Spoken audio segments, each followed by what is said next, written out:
Right, Julie Tutwal in my maru putami be TV wati an kilonya ne promoter MG wati yu make bar boni celebrity vibes ma wakili chiambi chelwen kara wen yatin yum tutwal yotiana matin kai neno ngato biringara ini atiki celeb ma dit down ma utude ma tek ni northern Uganda music industry mi chat kamo so afo tutwal la dit part culture itini ma man ini la pion lo ki koma hit maker yeah kai winyo la pion lo en koma en ka food pay nene so part culture analu itina itami be TV just made work for discussing jimo ka chila rio mo matika trending pian ngeo ngini ana chila rio dek mo karange jimene po beru yo total ma waromo waka grouping gene lutinga no moni ma gitika wachi ma lupa kilok pa BWOYKING ma wani dance halls ubere comparing dance hall ki la kubu kubu angoli manakwa ene peke liwangi le tira ene cho madogi ki choi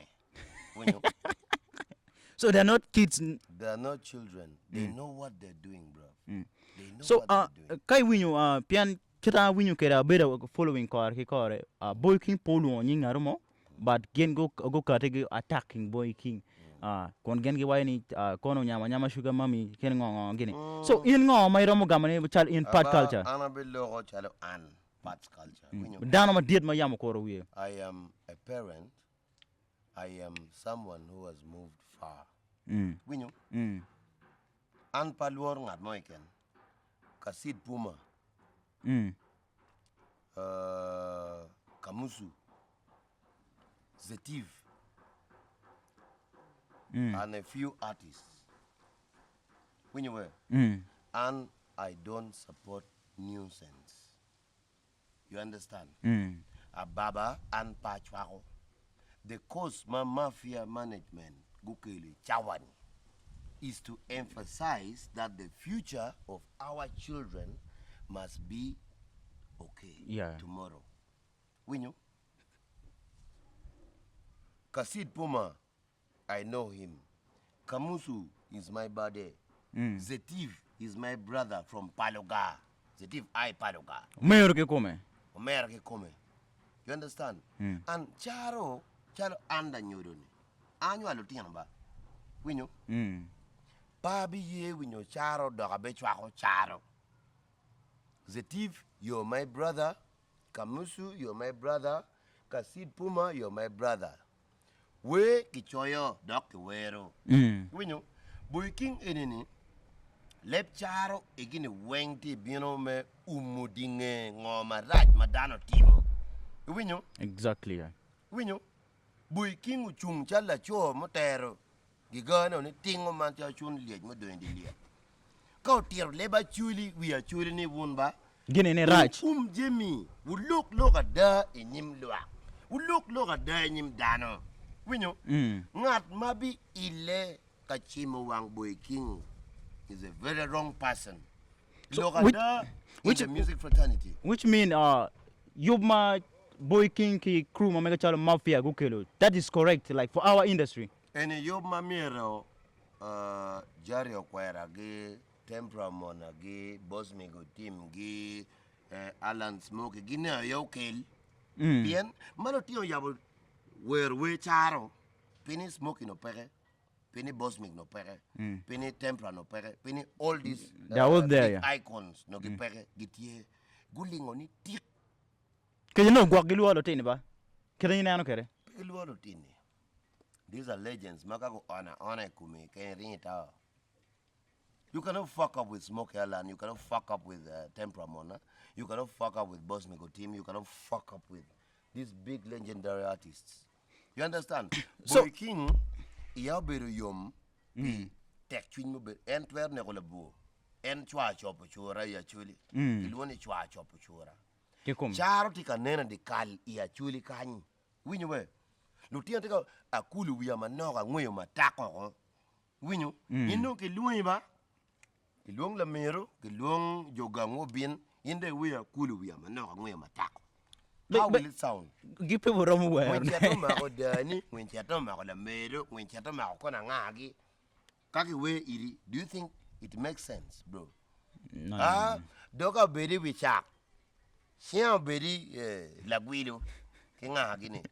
Kadung ke goy mama mani tie abani tie la mero tie jogango tie ini bi winyu ni. Sound weird, sound weird. Teka me gamo lok pa BWOYKING ti lok cha la cho. Gu e reno ngene ke ngara pe lok about ke ngara ke de lok about charo lok pa in. Ilok lok charo. Iwang kaka. Chipe ke lok ye ini ngani. Inong mani ti abishel. Ito la mengo. Waguyo ko pama lano kaka chule pe wa ye nekong namuongo kuja kumbedi nekong slam ma dit ma lik loy de Kampala slam pa chuli ni a chuli kwota ini chungong kite inena chuli kwara gati kere kiti lana chuli wa de Kampala manu I would even want to emphasize on a cause ma a chuli go yup a chuli kwota ko ubet kumeno a tia neno ke wa pama du kingeng ma dit to try 23 kere kachalo dan madid ya. Aya, chare dong wati duakade wa paju, wati were baba. Wati nyura baba wa in the diaspora. People outside there know us as brilliant and brave people. Kahapa lieji, wati du kahapa foyewe. Ya wang pama, ya ton, ya teturo. I trade to kachalo ngeo. Ini ngeo penga wer la pinyo lo. La pinyo lo ya fuk dwi, cher kayenya gaya, te pulora. Kache chano beru bal, uber ki chira, uber ki fola, mira bila. Winyo kaka chuliti meta bila, pien ka la tek wit mo bino kada, ka advocating chwe chwinye, ni yeti chwe kum BWOYKING, pieno logo, ni peki we lep charo. Loga da liet ba? Yeah, true.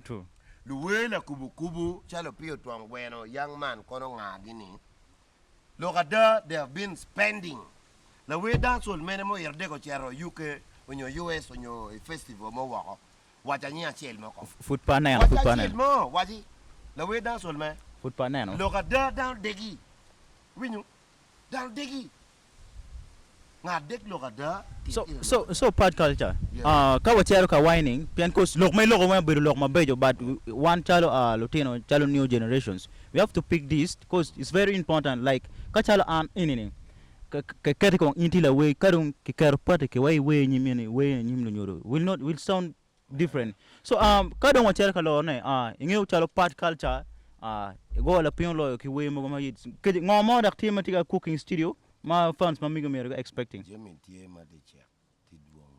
but I don't want people to push me that parts culture.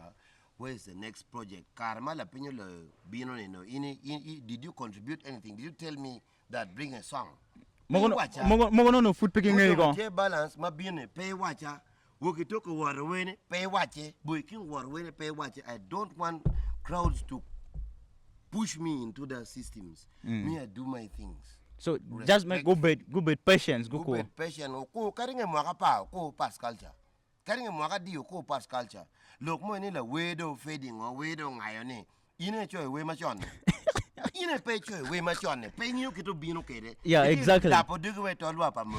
Ka loko me miu. Brother. So yeah. I am not being vulgar. And I don't want you to stop me from talking. You understand? Yeah. What I'm trying to preach to these people, they have to pick it properly. Exactly. If you people do not understand the koto and the pohu that we are on right now as artists of northern Uganda, what a karkia dream maliet full. Juma gipe luwe, gipe gimoke ken are eating money on artists. Chwer twinwa. Leba Julie, leb Karana, Kida don't go away, don't get him kumano, it's okay. We also appreciate it. But anybody leb charo. Yeah, exactly. Jimmy mo kilni me konyo paju. Kay kilo gina kuman gang, konyo yin dik maja ka pe. Yeah. Unyo yum chunyo poro, wa jal pama. Ke konya kere wa right, yeah. Waring udekan, waring kitgum, waring waring paluda. No konyo paju. Mandong leb dong ba?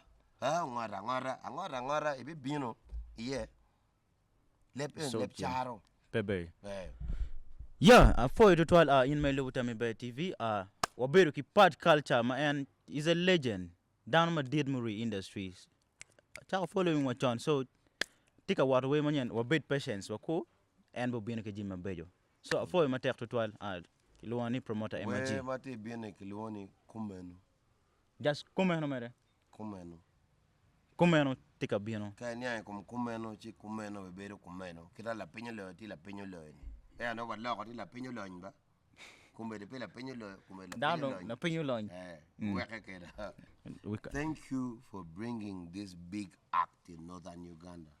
Thank you so much. Oloto, our voice will be heard somewhere.